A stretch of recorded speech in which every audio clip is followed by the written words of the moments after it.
Bienvenidos a nuestro canal. La crónica negra siempre ha sido una parte integral de nuestra sociedad. España, con su rica y a veces turbulenta historia, ha sido el escenario de algunos de los crímenes más espeluznantes jamás cometidos. Desde asesinos en serie hasta misteriosos casos sin resolver, nuestro país ha visto de todo. Hoy os traemos una historia que os pondrá los pelos de punta. Vamos a adentrarnos en la vida y los crímenes de Juan Díaz de Garallo, más conocido como el Sacamantecas. Este nombre, que ya de por sí da escalofríos, pertenece al primer asesino en serie documentado en España. ¿Quién era realmente el Sacamantecas?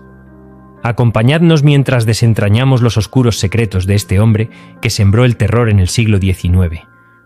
Desde sus orígenes humildes hasta sus atroces crímenes, exploraremos cada detalle de su macabra historia. Si os apasiona la historia, el misterio y la criminología, este vídeo es para vosotros. Quedaos con nosotros y descubrid cómo Juan Díaz de Garallo se convirtió en una de las figuras más temidas de la crónica negra española. En el tranquilo pueblo de Eguilas, en la provincia de Álava, nació el 17 de octubre de 1821 un niño que más tarde sería conocido como el Sacamantecas.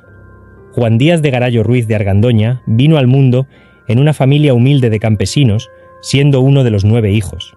Desde pequeño su vida estuvo marcada por la pobreza y la falta de oportunidades, lo que le llevó a no recibir educación formal y a permanecer analfabeto. La infancia de Juan estuvo llena de trabajo duro y sacrificio. A los 14 años, en medio de la guerra civil, su padre lo envió a trabajar en los pueblos cercanos de Salvatierra, Alaiza, Ocáriz, Izarza, Añua y Alegría. Durante estos años se dedicó a labores como labrador, pastor y carbonero. Sin embargo, detrás de su apariencia de joven trabajador, se escondía un alma atormentada y oscura. Juan Díaz de Garallo se casó en 4 ocasiones, cada matrimonio más sombrío que el anterior. Su primer matrimonio fue con Antonia López de Berrosteguieta, una viuda labradora con quien tuvo 5 hijos, de los cuales solo 3 sobrevivieron. Tras la muerte de Antonia en 1863, Juan se casó con Juana Salazar en 1864, pero este matrimonio estuvo plagado de conflictos y tensiones con sus hijastros. Cada relación parecía añadir una capa más de misterio y oscuridad a su vida. A pesar de su vida aparentemente normal, quienes lo conocían no podían imaginar el monstruo que se ocultaba detrás de su fachada. Se decía que llevaba una conducta intachable y era visto como un hombre trabajador y humilde. Sin embargo, en las sombras, Juan Díaz de Garallo planeaba sus atroces crímenes, dejando una estela de terror y misterio a su paso. El 2 de abril de 1870, en una noche oscura y silenciosa, Juan Díaz de Garallo cometió su primer crimen conocido. En las sombras de la llanada alavesa, cerca del arroyo Errecatxiqui, atrajo a una prostituta conocida como la Valdegoviesa a un lugar apartado. Lo que sucedió a continuación fue un acto de brutalidad inimaginable. La estranguló con sus propias manos y con un cuchillo afilado mutiló su cuerpo, extrayendo sus entrañas. Este macabro asesinato marcó el inicio de una serie de crímenes que sembrarían el terror en la región. Durante años, Garallo continuó su sangrienta senda, atacando y matando a mujeres, principalmente prostitutas, con una violencia extrema. Sus crímenes eran tan atroces que la leyenda del Sacamantecas comenzó a crecer, alimentada por el miedo y la superstición. La policía, desprovista de los métodos modernos de investigación, se encontraba en una carrera contra el tiempo para detener al monstruo que acechaba en las sombras. No fue hasta 1880 que la suerte cambió para los investigadores. Tras una serie de ataques, algunas víctimas lograron sobrevivir y proporcionar descripciones del atacante. La captura de Garallo se produjo gracias a un giro inesperado. Una niña pequeña, al verlo, exclamó con inocencia: «Parece el Sacamantecas». Esta observación, aunque hecha por una niña, despertó las sospechas de las autoridades debido a la peculiar apariencia de Garallo. Finalmente, Garallo fue arrestado. Durante su interrogatorio, confesó sus crímenes con una frialdad que helaba la sangre. Para entender cómo la policía logró capturar a Juan Díaz de Garallo, conocido como el Sacamantecas, es esencial conocer los métodos de investigación de la época y los testimonios que fueron clave en su identificación. En el siglo XIX, la investigación policial en España estaba en sus primeras etapas de desarrollo. Los métodos científicos y tecnológicos que hoy consideramos esenciales apenas comenzaban a surgir. La policía dependía en gran medida de la observación, los testimonios y las técnicas rudimentarias de identificación. Durante años Garallo cometió sus crímenes con una brutalidad que aterrorizó a la población. Sus víctimas, principalmente mujeres, eran atacadas de manera salvaje, lo que dificultaba la identificación del agresor. Sin embargo, la persistencia de la policía y la colaboración de la comunidad fueron cruciales para su captura. Uno de los métodos utilizados en la época era la creación de ficheros policiales con descripciones detalladas de los delincuentes conocidos. Aunque rudimentarios, estos ficheros permitían a la policía comparar las descripciones de los testigos con los registros existentes. Además, se empezaban a utilizar técnicas de identificación basadas en marcas físicas, tatuajes y otras señales distintivas en la piel. El punto de inflexión en la captura de Garallo llegó gracias a los testimonios de algunas de sus víctimas que lograron sobrevivir. Estas mujeres proporcionaron descripciones detalladas del atacante, lo que permitió a la policía establecer un perfil más preciso. Un testimonio particularmente significativo fue el de una niña pequeña que, al ver a Garallo, exclamó: «¡Parece el sacamantecas!». Esta observación, aunque hecha por una niña, despertó las sospechas de las autoridades debido a la peculiar apariencia de Garallo. Finalmente, en 1880 la policía logró arrestar a Garallo. Durante su interrogatorio, confesó sus crímenes con una frialdad escalofriante. La captura de Garallo fue un hito en la historia de la criminología en España, demostrando la importancia de la colaboración comunitaria y los métodos de investigación emergentes.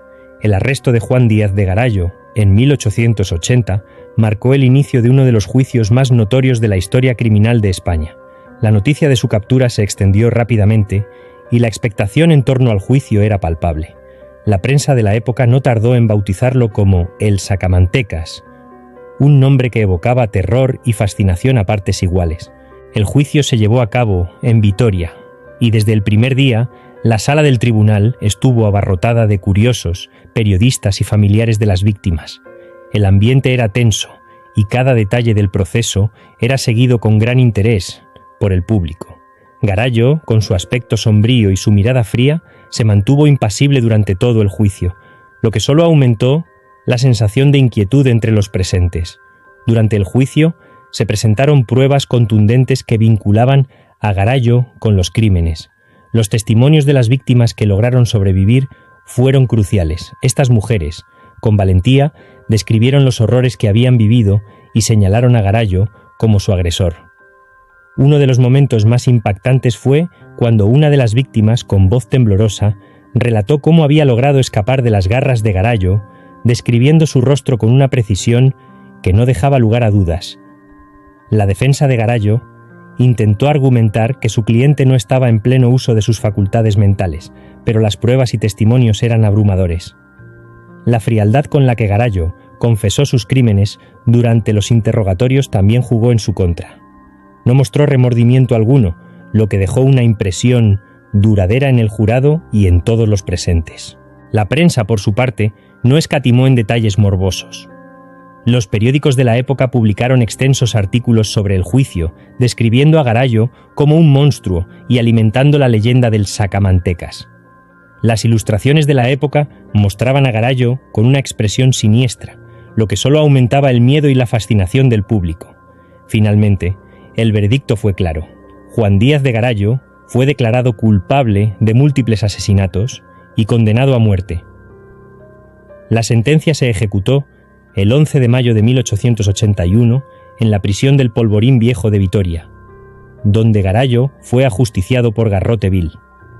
La ejecución fue un evento público que atrajo a una gran multitud, todos ansiosos por ver el fin de uno de los criminales más infames de la historia de España. Para concluir la historia de Juan Díaz de Garallo, conocido como el Sacamantecas, vamos a explorar su legado y cómo su caso ha sido recordado a lo largo del tiempo. La ejecución de Juan Díaz de Garallo, el 11 de mayo de 1881, no solo marcó el fin de uno de los asesinos más infames de España, sino que también dejó una profunda huella en la memoria colectiva del país. Su historia envuelta en misterio y terror, ha sido objeto de numerosos estudios y relatos a lo largo de los años. El caso de Garallo ayudó a sentar las bases para el desarrollo de la criminología en España. Su captura y juicio demostraron la importancia de la colaboración comunitaria y los métodos de investigación emergentes. A pesar de las limitaciones tecnológicas de la época, la policía logró identificar y detener a un asesino en serie gracias a la perseverancia y el ingenio. La figura del sacamantecas se convirtió en una leyenda urbana, alimentada por el miedo y la fascinación por lo macabro. La prensa de la época jugó un papel crucial en la construcción de esta leyenda, publicando artículos sensacionalistas y detallados sobre los crímenes de Garallo. Las ilustraciones y descripciones gráficas contribuyeron a perpetuar su imagen como un monstruo despiadado. Con el tiempo, la historia de Garallo ha sido objeto de análisis por parte de criminólogos, historiadores y escritores. Su perfil psicológico, marcado por la falta de empatía y la frialdad emocional, ha sido estudiado para entender mejor la mente de los asesinos en serie. Además, su caso ha sido utilizado como ejemplo en la formación de futuros investigadores y profesionales de la criminología. En la cultura popular, la figura del sacamantecas ha aparecido en libros, películas y documentales, manteniendo viva la memoria de sus crímenes. Aunque su nombre evoca terror, también sirve como recordatorio de la importancia de la justicia y la lucha contra el mal. Gracias por ver nuestro video. Si te ha gustado, no olvides darle un me gusta y suscribirte a nuestro canal para no perderte ninguno de nuestros próximos contenidos. También puedes activar la campanita para recibir notificaciones cada vez que subamos un nuevo video. Déjanos tus comentarios abajo. Nos encantaría saber tu opinión y qué temas te gustaría que cubriéramos en el futuro. Síguenos en nuestras redes sociales para más actualizaciones y contenido exclusivo. Hasta la próxima.